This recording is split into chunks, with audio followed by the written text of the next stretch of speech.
Topic है आहड़ सभ्यता। आहड़ सभ्यता। तो अपन कर रहे हैं आहड़ सभ्यता के सोर्स नोट्स।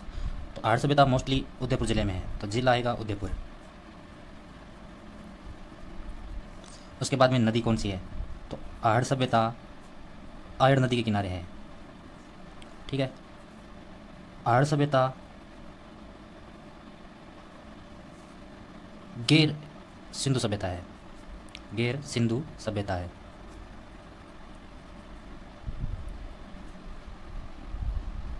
आहड़ सभ्यता के उपनाम आहड़ सभ्यता को बोलते हैं आघाटपुर या फिर आघाट दुर्ग, या इसको बोलते हैं धूलकोट। इसको ताम्रवती नगरी के नाम से भी जाना जाता है।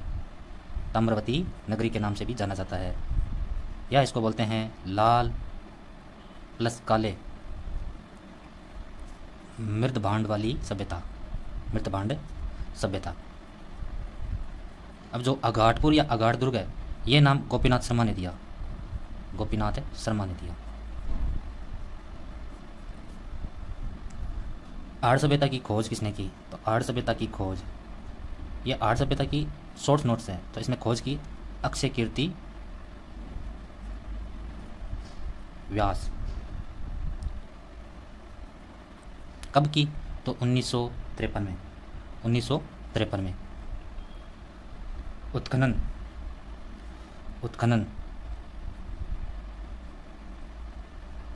के लिए हमें यहाँ पे दो विश्वविद्यालय याद रखने हैं, उनके सहयोग से आहड़ सभ्यता का उत्खनन हुआ था। तो इसमें पहला है डेक्कन विश्वविद्यालय। ये कहाँ है, पुणे महाराष्ट्र में। पुणे महाराष्ट्र। और जो दूसरा है वो है मेलबर्न विश्वविद्यालय। मेलबर्न विश्वविद्यालय, ये कहाँ है, ऑस्ट्रेलिया में।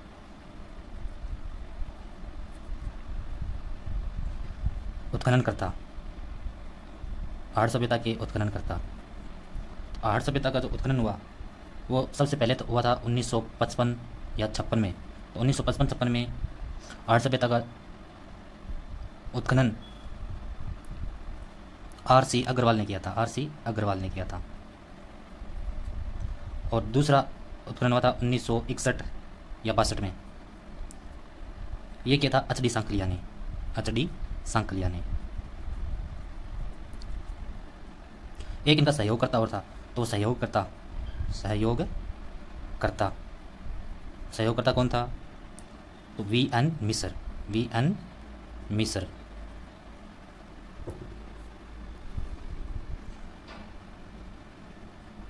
विश्वविद्यालय आ गए, उत्खननकर्ता आ गए, सहयोगकर्ता भी आ गया। अब एक चीज़ और याद रखनी है अपने को, राज्य सरकार का प्रतिनिधि कौन था उत्खनन करने में, तो इसमें है P.L. चक्रवर्ती। उत्खननकर्ता के बाद में अपने को सबसे एक इंपॉर्टेंट लाइन याद रखनी है, वो है कि आहड़ सभ्यता, मैं इसको शॉर्ट में लिख रहा हूँ। आहड़ सभ्यता एक ग्रामीण संस्कृति है। प्लस में ग्रामीण के आगे लिखना है, ये ग्रामीण संस्कृति है, लेकिन ताम्रयुगीन स्थल है। क्या है कि आहड़ सभ्यता एक ग्रामीण संस्कृति है और ताम्रयुगीन स्थल है। आहड़ सभ्यता का जो उत्खनन हुआ था वो 8 स्तरों में हुआ था, लेकिन अपने को 2 स्तर याद रखने हैं। वो है एक तो पहला तीसरा स्तर, क्योंकि इसमें चित्रित बर्तन मिले थे, और एक चौथा स्तर। चौथे स्तर में 2 तांबे की कुल्हाड़ी मिली थी। मृतभांड कैसे थे, तो मृतभांड हमने इसके उपनाम में भी पढ़ा था कि लाल व काले रंग वाली सभ्यता, तो लाल प्लस काले रंग के मृतभांड मिले। उत्खनन के बाद हम देखेंगे यहाँ पर अवशेष, आहड़ सभ्यता से क्या क्या मिला हुआ है। तो आहड़ सभ्यता से जो सबसे पहले जो मिला वो था एक तांबे गलाने की भट्टी।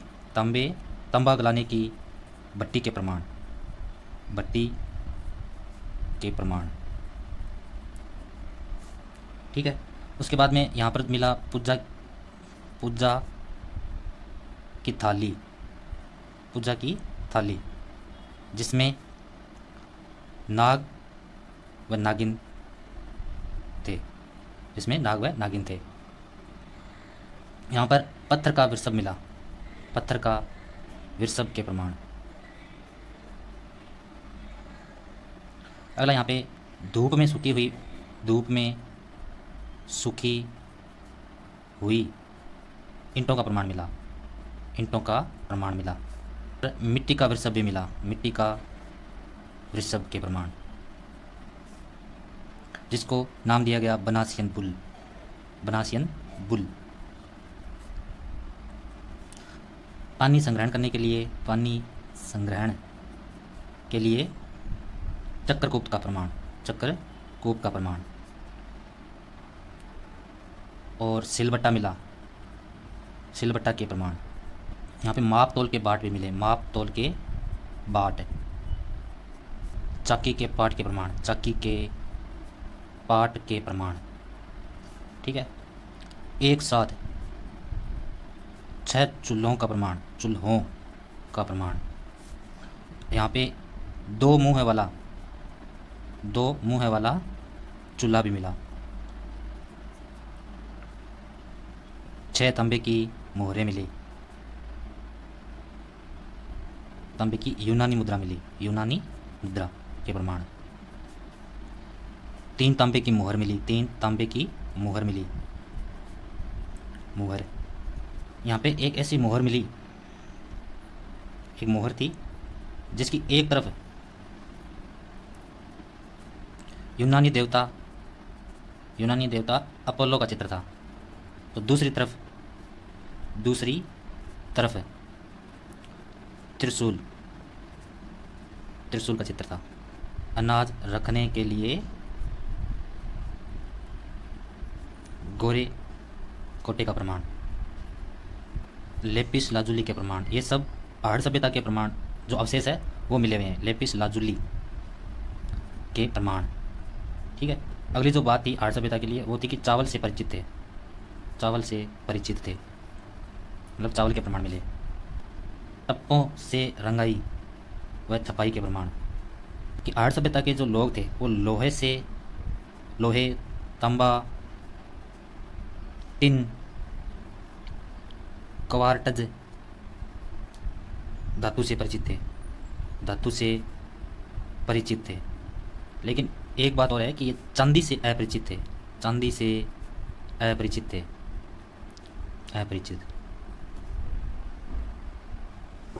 तो ये सोर्स नोट्स हो गए आर्य सभ्यता के।